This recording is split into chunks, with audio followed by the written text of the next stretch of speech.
Nous vous saluons dans le précieux nom de Jésus-Christ, le Dieu véritable.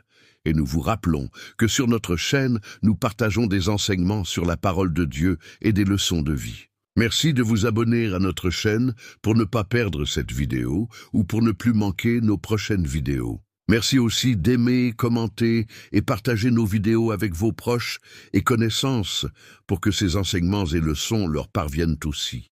Retenez que c'est poussé par le Saint-Esprit de Dieu que ce texte est rédigé par le docteur Mozingo Bonga Stanislas Jr.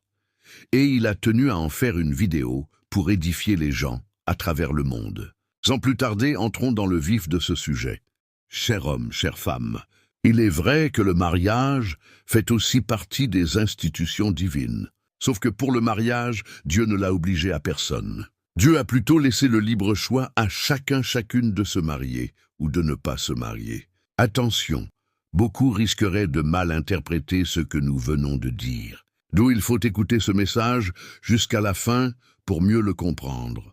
Sachez que via ces enseignements, nous ne forçons pas les gens à se marier. Nous ne demandons pas non plus aux gens à ne pas se marier. Mais nous éveillons plutôt la conscience de tout homme ou toute femme qui aspire au mariage, afin de l'amener à faire un bon choix et à se marier, pas par précipitation, ni par comparaison, ni par pression de l'âge, ni pour chercher à se faire voir, ni par pitié ou compassion, ni pour l'argent ou les matériels, ni pour les apparences, etc., mais plutôt selon la volonté de Dieu et au temps fixé par Dieu pour lui ou pour elle. Retenez que Dieu instruit à la personne qui aspire au mariage à faire un bon choix de partenaire de mariage pour qu'elle ne regrette pas après. Cher homme, chère femme, à la lumière de ces instructions, nous venons t'interpeller aujourd'hui en te recommandant de faire trop attention.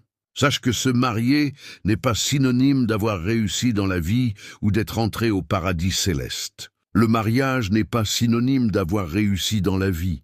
Le mariage n'est pas le paradis céleste pour que tu te précipites à y entrer ou pour que tu cherches à y entrer à tout prix. Si le mariage était synonyme d'avoir réussi dans la vie ou le paradis céleste, il n'y aurait pas de personnes demandant des divorces après s'être mariées. Il n'y aurait pas de personnes regrettant leur choix après s'être mariées. Il n'y aurait pas des personnes ruinées après s'être mariées. Ceci est pour dire qu'il faut faire un bon choix de partenaire avec qui se marier, car un mauvais choix basé sur des motivations vaines, comme seulement les apparences, l'argent, les matériels, la précipitation, la comparaison, la pression de l'âge, la pression du monde ou des gens, le fait de chercher à se faire voir, etc., peut te faire plonger tôt ou tard dans les regrets, te ruiner totalement et peut-être même causer ta mort. Sache que le mariage n'est pas la fin du monde. Le mariage n'est pas le socle de la vie d'une personne. Arrête donc de te faire influencer. Arrête donc de te faire vendre des illusions par les autres. N'abandonne pas tes rêves pour la vie à cause de ton aspiration ou de ton envie pour le mariage. N'abandonne pas tes rêves pour la vie à cause du fait que tu vois les autres se marier et tu penses que tu es en retard dans la vie. Tu commences à chercher à tout prix à te marier aussi. On ne se marie pas par précipitation, ni par comparaison, ni par pression de l'âge, ni par pression du monde ou des gens, ni pour chercher à se faire voir, ni par pitié ou compassion, ni pour l'argent ou les matériels, ni pour les apparences, etc. Sois sage. N'abandonne pas tes rêves pour la vie, à cause du fait de chercher à faire voir aux gens que tu t'es aussi marié. Sache que tu ne vis pas pour les autres. Tu n'as pas des gens à impressionner, mais plutôt des objectifs à atteindre. Atteindre chaque objectif à son temps par la grâce de Dieu. Alors sois sage. Tu peux chercher à te marier à tout prix, par précipitation, par comparaison, par pression de l'âge, par pression du monde autour de toi, par pitié ou compassion, pour l'argent ou les matériels, pour chercher à te faire voir, pour les apparences, etc. Mais n'oublie pas qu'après les jours de cérémonie, fêtes de mariage et toutes ces exhibitions, tôt ou tard, si tu te retrouves dans la merde à cause de ton mauvais choix, sache que seul tu en subiras toutes les conséquences. Les gens pourront te voir marié, mais tu iras seul faire face à tout ce que tu rencontreras dans ce mariage. Avant de se décider de se marier, il faut donc savoir que le mariage est appelé à être préparé comme il se doit tant physiquement que spirituellement. Mais hélas, en ce temps, beaucoup de personnes se marient soit pour se faire voir, soit par pression du monde autour d'elles, soit par pression de l'âge, soit par précipitation, soit par comparaison, soit pour l'argent ou les matériels, soit pour les apparences, etc. Pour beaucoup de personnes, se préparer pour le mariage, c'est se préparer seulement pour les cérémonies ou les fêtes de mariage qui prennent juste quelques jours et passent. Beaucoup de personnes ne pensent et ne rêvent que des jours de cérémonie et de fêtes de mariage, car elles se focalisent sur le fait de s'exhiber à la face du monde, se faire voir, etc. Alors qu'elles passent à côté de véritables préparations pour le mariage qui sont basées sur le bon choix de partenaire à la lumière de la parole de Dieu, en tenant à ne pas se donner à la précipitation, ni à la comparaison, ni à la pression de l'âge, ni à la pression du monde ou des gens, ni par pitié ou compassion, ni pour l'argent ou les matériels, ni pour les apparences, ni pour chercher à se faire voir, etc. Ces personnes ignorent qu'un mariage qui n'est pas préparé comme il se doit, tant physiquement que spirituellement, peut tôt ou tard devenir, pour les deux personnes, ou pour l'une de personnes qui s'y trouve, une corvée pouvant la ruiner, la déstabiliser, voire même causer sa mort. Cher homme, chère femme, on ne se marie pas pour se faire voir. Sache que les jours des cérémonies et fêtes de mariage passent, mais le mariage est pour tout le reste de la vie. Cher homme, chère femme, on ne se marie pas par comparaison. Sache que dans la vie, chacune a son temps fixé par Dieu pour chaque chose. L'impatience ou la précipitation peut t'amener à entrer là où Dieu ne t'a pas destiné et te faire plonger tôt ou tard dans les regrets, te ruiner, voire même causer ta mort. Cher homme, chère femme, on ne se marie pas pour plaire aux gens ni pour chercher à prouver quoi que ce soit à qui que ce soit. Sache que les gens ne vivront pas dans ce mariage avec toi. Ce que tu y vivras, seul, tu en feras face. Cher homme, chère femme, on ne se marie pas pour fuir la pression de l'âge, du monde ou des gens. Sache que tu pourras penser fuir la pluie alors que tu t'es plongé dans la rivière ou dans l'océan. Cher homme, chère femme, on ne se marie pas par intérêt financier ou matériel. Sache que l'amour de l'argent ou des matériels peut te faire retrouver tôt ou tard dans des tourments qui te feront regretter, te ruiner, te déstabiliser, voire même causer ta mort. Cher homme, chère femme, on ne se marie pas pour les apparences, ou pour impressionner ou encore pour se faire voir. Sache qu'un mariage qui n'est pas préparé comme il se doit peut contribuer à ta ruine ou à ton appauvrissement, tant spirituel que physique. En bref, sache que ton mauvais choix de partenaire de mariage suffit pour te dérouter complètement de la destinée que Dieu avait prévue pour toi. Cher homme, chère femme, ces enseignements ne visent pas à te frustrer ni à t'amener à refuser de te marier, mais plutôt à t'éveiller et t'amener à faire un bon choix de partenaire de mariage et prendre le temps de vous préparer comme il se doit tant spirituellement que physiquement avant de prendre la décision de vous marier. C'est-à-dire, mets d'abord le Seigneur Jésus-Christ, le Dieu véritable, au centre de tout, avant tout et par-dessus tout. Que la vie de prière, de méditation de la parole de Dieu et de sanctification soit ton partage. Cher homme, sache que les femmes sont partout, n'importe où. Tu peux trouver ou avoir une femme et te marier aussi avec elle, mais sans qu'elle soit la femme que Dieu t'avait destinée. Cela est pareil pour toi, chère femme. Sache que les hommes sont partout, n'importe où. Tu peux trouver ou avoir un homme et te marier aussi avec lui, mais sans qu'il soit l'homme que Dieu t'avait destiné. Cher homme, chère femme, tout ceci est pour te dire que de toi-même, par tes sentiments, par tes envies, par tes convoitises, par tes émotions, par tes passions, par ton impatience ou par ta précipitation, par ta comparaison, par pitié ou compassion, par pression de l'âge, par pression du monde ou des gens autour de toi, par le fait de chercher à te faire voir, par les apparences, par amour de l'argent et des matériels, etc., tu peux te tromper en faisant un mauvais choix de partenaire de mariage, le regretter tôt ou tard et perdre même ta vie. Le secret de la réussite, du succès, du bon choix de partenaire de mariage, c'est toujours le Seigneur, Jésus-Christ, le Dieu véritable. Ainsi dans Psaume 37, 3 à 5, il est écrit « Confie-toi en l'Éternel, et pratique le bien, et le pays pour demeure, et la fidélité pour pâture. Fais de l'Éternel tes délices, et il te donnera ce que ton cœur désire. Recommande ton sort à l'Éternel, mets en lui ta confiance, et il agira. Dans Josué 1:8, il est écrit « Que ce livre de la loi ne s'éloigne point de ta bouche. Médite-le jour et nuit, pour agir fidèlement selon tout ce qui y est écrit. Car c'est alors que tu auras du succès dans tes entreprises.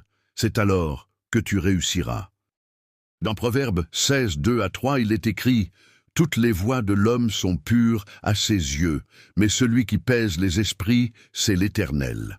Recommande à l'Éternel tes œuvres, et tes projets réussiront. » Dans Proverbes 19, 14, il est écrit « On peut hériter de ses pères une maison et des richesses, mais une femme intelligente est un don de l'Éternel. » Dans Hébreux 13, 5, il est écrit « Ne vous livrez pas à l'amour de l'argent, contentez-vous de ce que vous avez, car Dieu lui-même a dit « Je ne te délaisserai point et je ne t'abandonnerai point. » Dans 1 Timothée 6, 10-12, il est écrit « Car l'amour de l'argent est une racine de tous les maux. » Et quelques-uns, en étant possédés, se sont égarés loin de la foi et se sont jetés eux-mêmes dans bien des tourments. Pour toi, fuis ces choses, et recherche la justice, la piété, la foi, la charité, la patience, la douceur. Combat le bon combat de la foi, saisis la vie éternelle, à laquelle tu as été appelé, et pour laquelle tu as fait une belle confession, en présence d'un grand nombre de témoins. Cher homme, chère femme, dans tous tes choix à faire dans la vie, ainsi que dans le choix de partenaire pour le mariage, commence premièrement par avoir ta relation personnelle avec Dieu au travers d'une vie de prière, de méditation personnelle de la parole de Dieu et de sanctification. C'est ainsi qu'au-delà de ce que les yeux physiques voient, au-delà de ce que le monde ou les gens voient, au-delà du temps présent, au-delà des apparences, etc., tu seras toujours une personne divinement avertie, divinement orientée. Car le Saint-Esprit sera en train de t'avertir, de te donner la paix, de t'orienter aussi dans ton choix de partenaire pour le mariage. Tout cela afin que tu fasses un bon choix, que tu ne sois pas une personne influencée par les sentiments, ni par les envies, ni par les convoitises, ni par les émotions, ni par les passions, ni par l'impatience ou la précipitation, ni par la comparaison, ni par la pitié ou la compassion, ni par la pression de l'âge, ni par la pression du monde ou des gens autour de toi, ni par le fait de chercher à te faire voir, ni par les apparences, ni par l'amour de l'argent et des matériels, etc. Deuxièmement, à ta relation personnelle avec Dieu, que tu aies étudié ou pas, ajoute le travail. C'est-à-dire, fais quelque chose, entreprends quelque chose qui soit ta source des revenus financiers. Même si tu commences petit, sache qu'avec Dieu, dans le travail, dans la discipline, dans l'honnêteté, tu es capable d'atteindre la grandeur. Ne reste pas les bras croisés. Travaille, fais quelque chose, entreprends quelque chose qui te fait gagner ton propre argent. N'oublie pas, fais aussi tes épargnes, tes investissements. Augmente tes actifs et diminue tes passifs. C'est-à-dire évite les dépenses inutiles. Prépare donc tes jours futurs. Tout cela avec la bonne personne que tu as peut être déjà trouvé. Mais si tu n'as pas encore trouvé ce bon homme ou cette bonne femme, continue à grandir dans ton intimité avec Dieu, à travailler, à faire tes épargnes, tes investissements, à poursuivre tes objectifs primordiaux, tout en évitant de personnes qui ne cherchent qu'à profiter de toi financièrement, physiquement, etc. Dans Proverbes 21-25, il est écrit « Les désirs du paresseux le tuent, parce que ses mains refusent de travailler ». Dans Proverbe 12-27, il est écrit « Le paresseux ne rôtit pas son gibier, mais le précieux trésor d'une personne, c'est l'activité, le travail. » Dans Proverbe 6-6-11, il est écrit « Va vers la fourmi paresseux, considère ses voies et deviens sage. Elle n'a ni chef, ni inspecteur, ni maître. Elle prépare en été sa nourriture, elle amasse pendant la moisson de quoi manger. Paresseux, jusqu'à quand seras-tu couché ? Quand te lèveras-tu de ton sommeil? Un peu de sommeil, un peu d'assoupissement, un peu croiser les mains pour dormir. Et la pauvreté te surprendra, comme un rôdeur, et la disette, comme un homme en armes. Que tu sois un homme ou une femme, tu es appelé à travailler, à faire ou à entreprendre quelque chose comme le recommande la parole de Dieu, pour que tu gagnes de l'argent. Cela afin que tu ne sois pas une charge ou un fardeau pour ton ou ta partenaire pour le mariage. Il est vrai que l'homme est le chef de la famille, mais sache qu'en tant que femme, tu ne peux pas laisser ton homme tout faire. Troisièmement, cher homme, chère femme, ce que tu ne dois pas non plus ignorer pour faire le bon choix de partenaire de mariage, c'est que, dans tes critères, ne minimise personne dans la vie. Ne regarde pas une personne juste avec les yeux présents, car tu ne sais pas de quoi demain ou le futur sera fait. Tiens à avoir une vision qui va au-delà du temps présent, une vision plus profonde et plus lointaine. Sache que pour atteindre 1000, on part de 0, en passant par 1, 2, 3, ainsi de suite. La vie, c'est de l'évolution progressive, étape par étape avec le Seigneur Jésus-Christ. En manquant de patience et de persévérance ou en brûlant certaines étapes pour avoir directement l'homme qu'on désire ou la femme qu'on désire, ou encore l'argent et les matériels qu'on désire, on peut dans un premier temps penser bien agir et trouver aussi satisfaction, mais se retrouver tôt ou tard dans les regrets. Dans 1 Timothée 6, 10 à 12, il est écrit « Car l'amour de l'argent est une racine de tous les maux, et quelques-uns, en étant possédés, se sont égarés loin de la foi et se sont jetés eux-mêmes dans bien des tourments. Pour toi, fuis ces choses. » Et recherche la justice, la piété, la foi, la charité, la patience, la douceur. Combat le bon combat de la foi. Saisis la vie éternelle à laquelle tu as été appelé et pour laquelle tu as fait une belle confession en présence d'un grand nombre de témoins.